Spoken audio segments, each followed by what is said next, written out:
100 untuk Indonesia. Berakhir sudah perjuangan tim Fahmil Aceh di ajang musabakah tilawatil Quran tingkat nasional ke-30 di Samarinda.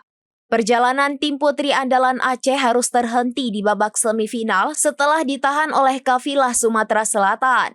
Grup yang diperkuat oleh Mahira Ashifa, Naula Fahmi, dan Faradis Jauhar meraih nilai tinggi pada babak semifinal yang berlangsung di Aula Bebaya, Kantor Gubernur Kalimantan Timur, Kota Samarinda pada Kamis 12 September 2024. Tim kafilah Aceh yang berada di grup C berhasil mengumpulkan skor 1.255 setelah menjawab 10 dari 12 soal paket. Sementara tim Sumsel yang berada di grup A berhasil mengumpulkan sebanyak 1.910 poin. Pada babak rebutan, tim Aceh bersaing ketat dan beradu kecepatan dengan tim asal Sumsel. Namun pada akhirnya, grup A berhasil mengungguli tim Aceh dan bergabung ke partai final dengan grup peraih nilai tertinggi pada sesi lainnya.